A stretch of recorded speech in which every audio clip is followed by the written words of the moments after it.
En général, dans ces communications de jeudi, je n'aime pas parler de moi-même. J'aime plutôt parler de la Côte d'Ivoire, j'aime plutôt parler de l'Afrique, j'aime plutôt parler de nos visions communes et de nos aspirations à plus de liberté, à plus de prospérité, à plus de développement, à un recul de la misère et à la prospérité pour nous tous. Mais mes adversaires, à défaut de pouvoir disqualifier le discours, pensent qu'il faut disqualifier le discoureur. Alors, ils utilisent tous les termes, c'est pas important, mais j'ai vu passer ce matin un discours selon lequel si Coulibaly est si critique vis-à-vis de Ouattara, c'est parce que d'une part, il n'est pas ivoirien. Son Coulibaly s'écrit avec K, donc ça c'est au Mali ou ailleurs qu'on trouve ça, mais pas en Côte d'Ivoire. Et puis d'autre part, c'est parce qu'il a tout fait pour se rapprocher de Ouattara, et puis comme il a été rejeté, et c'est devenu une sorte d'aigreur, de rancune tenace qui motive son action. Ceux qui disent ça se trompent. Avant d'écrire ce type d'imbécilité, il faut aller poser la question à Alassane Ouattara lui-même, il faut aller poser la question à Gon Amadou lui-même, parce que ce que vous dites là est totalement faux. C'est même le contraire.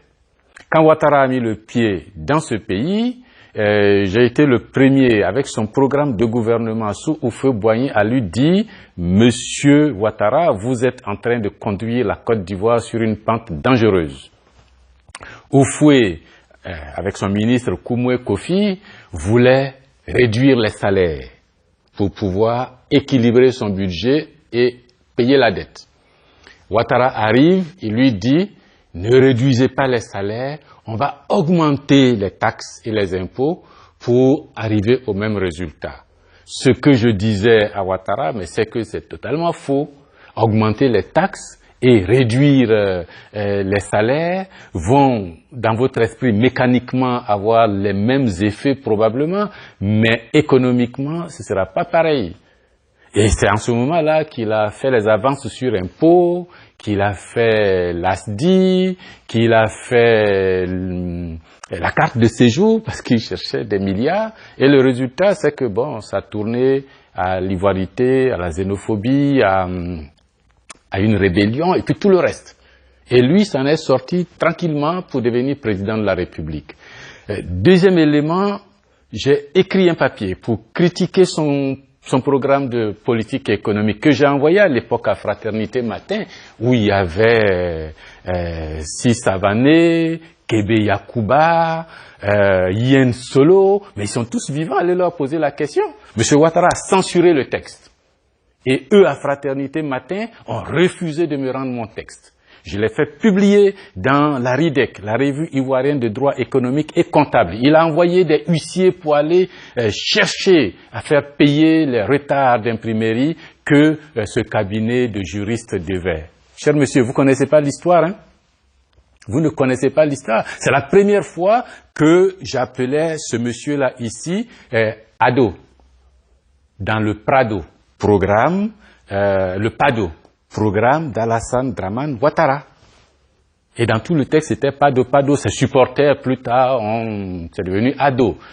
Vous connaissez pas l'histoire. Après ça, Gon Amadou m'a appelé à la primature pour me dire, bon, vous les enfants de pauvres, quand vous avez fait des études, que vous voyez que d'autres en ville gagnent beaucoup plus d'argent que vous, bon, ça crée une sorte d'aigreur chez vous, et puis ça vous rend méchant, vous écrivez chaque fois des textes comme ça. Alors Ouattara m'a demandé de vous appeler pour venir dans son bureau à la primature, pour voir dans quelle mesure on peut collaborer, et puis bon, vous allez voir, moi-même j'étais au BNET, c'est notre frère, il est venu, je suis avec lui ici, vous voyez, c'est pas mal, c'est mieux quand même que l'université, quoi.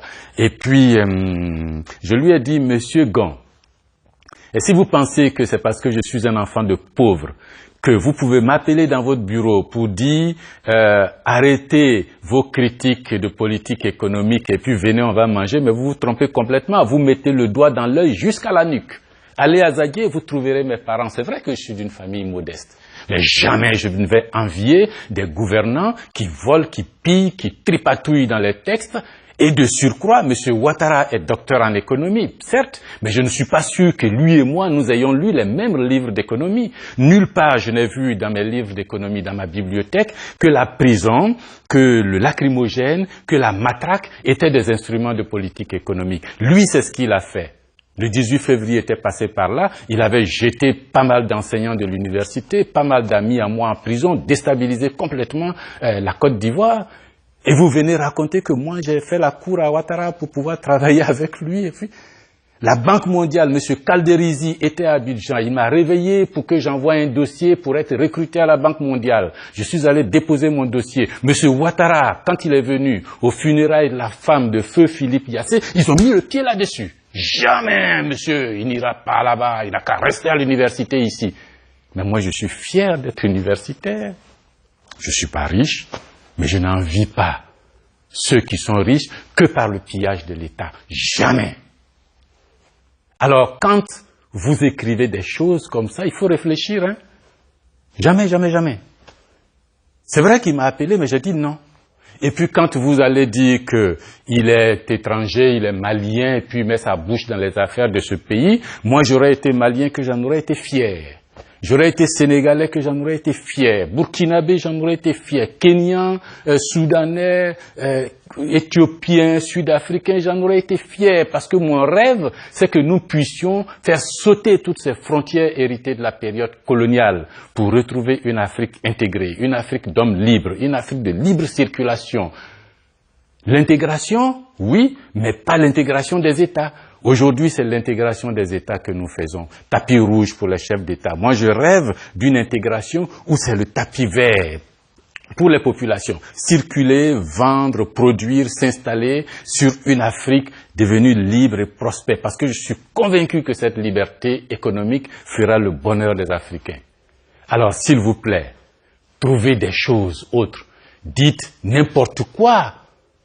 Mais n'allez pas dire que je suis allé faire la cour à Ouattara et que c'est parce qu'il a refusé que je suis comme je suis. Je suis comme ça avant que Ouattara n'arrive ici. Et je pense que je serai comme ça jusqu'à ma mort. Tant que j'ouvrirai ma fenêtre, que je verrai dehors la souffrance des populations africaines, je m'élèverai contre jusqu'à mon dernier soupir. Si vous pensez que cet engagement vaut la peine d'être encouragé, si vous pensez que ce rêve de l'Afrique vaut la peine d'être soutenu, alors il faut liker, il faut partager pour barrer la route au révisionnisme de toute nature. Il faut leur barrer la route. S'il vous plaît. Merci.